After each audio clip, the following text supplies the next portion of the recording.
Break के बाद खुश आमदीद, गुफ्तगू का सिलसिला जारी रखते हैं। अब इसमें एक बात बड़ी दिलचस्प समझने की है कि अफगानिस्तान में कई कमांडर्स ऐसे थे कि जो कभी पाकिस्तान नहीं आए, वो अफगानिस्तान के अंदर ही रहकर जिहाद करते रहे। उसकी वजह कई वजूहत थी। एक सबसे बड़ी वजह ये कि वो अफगानिस्तान में इतने अंदर थे कि पाकिस्तान आना उनके लिए पॉसिबल ही नहीं था, बिकॉज कम से कम 5 लाख सोवियत फोर्सेज अफगानिस्तान में मौजूद थी। एक चप्पा चप्पा वादी वादी उन्होंने कवर की हुई थी, हर पहाड़ी टीले के ऊपर चोटी पर उनकी पोस्ट हुआ करती थी।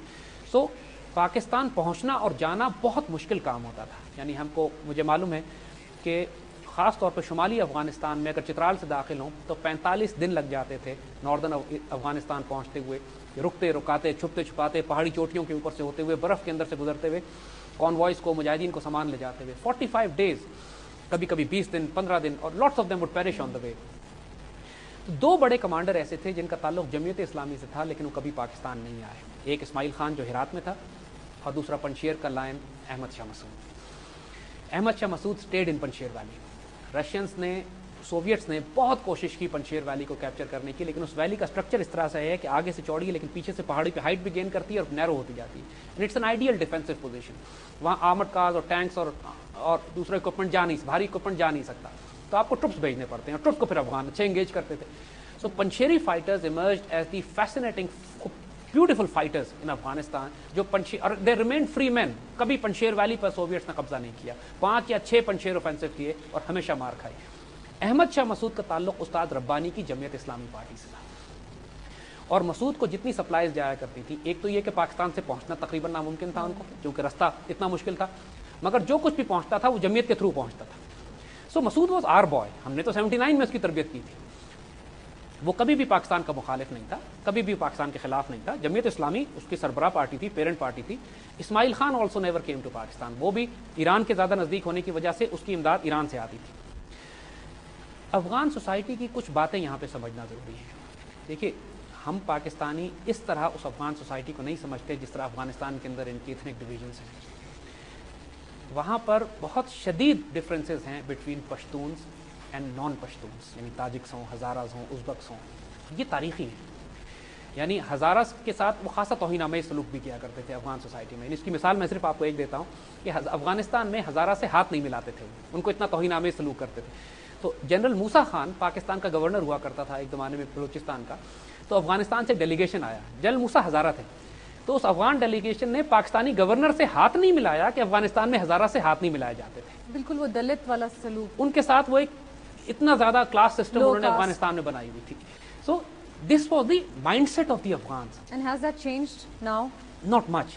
इसी तरह अफगानिस्तान के अंदर जितने भी हुक्मरान गुजरे हैं सब पश्तून गुजरे हैं, मगर वो पश्तून हुक्मरान भी फारसी बोला करते थे। यानी अमानुल्लाह खान, नादिर शाह दाऊद, और फारसी उनकी एलीट ज़बान समझी जाती है। जो फारसी स्पीकर्स हैं वो फारसी ज़बान का पूरा कल्चर जो दुनिया में फैला हुआ है उसको ऑन करके अपने आप को हायर सोसाइटी समझते हैं, अपने आप को हायर सोसाइटी समझते हैं।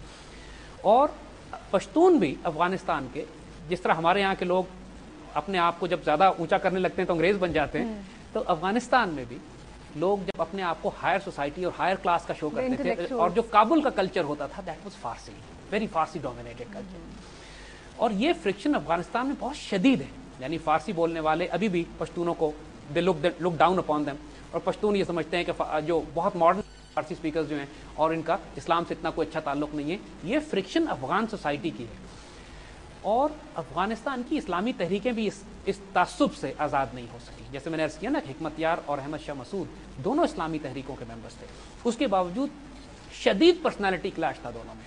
एक यूनिवर्सिटी में थे, they are both flamboyant charismatic leaders, Hekmatyar भी और मसूद भी, और दोनों की अपनी एथनिक लॉयल्टीज थी। हिकमत यार के साथ पश्तून थे, उसके साथ Tajik. But ideological clashes, ideologically they were same, Islamist थे दोनों, personality clashes, ethnic clashes.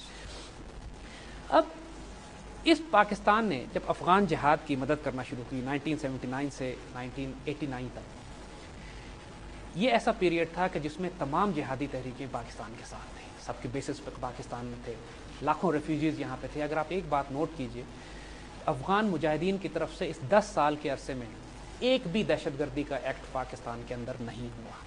Pakistan में शदीद दहशतगर्दी हुई, लेकिन वो दहशतगर्दी अफगान सीक्रेट सर्विस खाद ने कराई या सोवियत KGB ने करवाई। और पख्तून और बलूच सब नेशनलिस्ट जो उन्होंने इनके एसेट्स थे यहाँ पे पाकिस्तान के अंदर, उस ज़माने में दहशतगर्दी की एक मुहिम चली। देखिए, जब कौमें अपने सर्वाइवल के लिए बड़े बड़े फैसले करती हैं तो उसकी कुछ कीमत चुकानी पड़ती है. जैसे there is no free lunch anywhere. हमने जब अफगान वॉर में ये फैसला किया कि हमने सोवियत यूनियन को रोकना है और पाकिस्तान के दिफा के लिए ज़रूरी है, इस तारीख को समझते हुए कि पिछले 200 साल से वो मुसलमान इलाकों को हड़प करता हुआ नीचे तक आ रहा था, तो पाकिस्तान ने जब ये फैसला किया कि पाकिस्तान के अंदर जंग करने के बजाय हम अफगानिस्तान में जंग करेंगे, सोवियत को वहां रोकेंगे, which is called proactive aggressive foreign policy, which was good, अपने वक्त के लिहाज से बिल्कुल जायज, करेक्ट, दुरुस्त और स्ट्रेटेजिकली करेक्ट फॉरेन पॉलिसी थी. उसमें हमें कुछ कीमत चुकानी पड़ी, यानी हमें दहशतगर्दी का भी सामना करना पड़ा और बहुत बड़ी तादाद में जो असलहा आया अफगान मुजाहिदीन के लिए, फिर वो असलहा पाकिस्तान के अंदर डिस्ट्रीब्यूट भी हुआ. लेकिन वो डिस्ट्रीब्यूट जो हुआ असलहा, उसके डायनामिक्स और हैं. रिलीजियस और सेक्टेरियन टेररिज्म पे हम इन 2 प्रोग्रामों के बाद बात करेंगे कि अभी हम अफगान जिहाद के इशू पे बात कर रहे हैं और हम ये बात कर रहे हैं कि पाकिस्तान अफगान पॉलिसी, इससे मजहबी जमातों में दहशतगर्दी कहाँ से आई, सेक्टेरियन टेररिज्म कहाँ से आया, उसका क्या ताल्लुक है, वो अगले 2 प्रोग्रामों में होगा. लेकिन for now the point is Americans got involve around 81. 79 में सोवियत इन्वेजन था, 81 में अमेरिकन आए, मगर उनकी इमदाद इतनी कम थी कि मैं आपको बता रहा हूं 1986 में हाल ये हो गया था कि Mujahideen were actually losing in Afghanistan, यानी अफगान मुजाहिदीन को शिकस्त हो रही थी अफगानिस्तान में by 1986 because of Soviet fire power, because of Soviet air power. यानी MI-24 गनशिप हेलीकॉप्टर्स जो सोवियट्स के पास थे, उसका कोई तोड़ मुजाहिदीन के पास नहीं था. वो हेलीकॉप्टर, यानी मैं पर्सनल एक्सपीरियंस से आपको बात कर सकता हूं कि if you be under the fire power of that helicopter, there is nothing in the world which can protect you except Allah सुब्हानहू व तआला. यानी कोई दुनिया की चीज़ आपको नहीं बचा सकती थी जब आप उस हेलीकॉप्टर की फायर पावर के नीचे होते थे. और मुजाहिदीन हैड नो डिफेंस. इनके जो 14.5 और 12.7 मिलीमीटर एंटी एयरक्राफ्ट वेपन, जो बेसिकली बहुत छोटे हथियार हैं एंटी एयरक्राफ्ट वेपनरी के लिए, वो उनके सुकोई बॉम्बर्स के लिए और MI-24 गनशिप्स के सामने कोई मुकाबला नहीं था. Mujahideen were actually losing. This was the time when the American assistance came in the form of Stingers. यानी stinger surface to air missile पहली दफ़ा 86 के बाद डिप्लॉय होना शुरू हुआ अफगानिस्तान में. अगेन पाकिस्तान आर्मी को दिया गया, पाकिस्तान ने अफगान मुजाहिदीन को ट्रेन किया, अफगान मुजाहिदीन अंदर गए और ये पाकिस्तान के इंटरेस्ट में भी था because Pakistan was losing the war in Afghanistan. हमारी जो जंग थी वहाँ पे, जो हम अफगान मुजाहिदीन की तरबियत देके कर रहे थे. और स्टिंगर्स आने के बाद पहली दफ़ा सोवियत यूनियन की एयर सुपीरियरिटी को तोड़ा गया, यानी उनके हेलीकॉप्टर्स गिरना शुरू हुए, उनके बॉम्बर्स गिरना शुरू हुए और मुजाहिदीन हैड ओपन स्काइज. हमको मौका मिला कि मुजाहिदीन को हम डीप पेनिट्रेट करा सकें, कि सप्लाईज की ट्रेन हमारी अंदर जाना शुरू हो गई, किस्म की रोकथाम कि हमारी सप्लाईज, हमारे बेसिकली सप्लाईज वहाँ ट्रकों पे नहीं जाती थी. ट्रकों पे तो सर्दी इलाके जितने हैं वहाँ तक ट्रक और पिकअप जा सकते थे, बाकी अंदर तो घोड़ों के और गधों के कॉन्वॉयज जाते थे और इसलिए उसमें टाइम भी लगता था और वो वल्नरेबल थे अगेंस्ट दी एयर अटैक्स. तो उसके बाद एक जहाद का या अफगान रेजिस्टेंस की डायरेक्शन तब्दील होना शुरू हो गई in favour of Pakistan. Soviets को बहुत बुरे नुकसान उठाने पड़े and that was the time when Soviet Union decided कि we can not make it any further. और उन्होंने जेनीवा अकॉर्ड साइन किया और मकसद उनका ये था कि इनको एक सेफ विड्रॉल मिल जाए अफगानिस्तान से अराउंड 1989.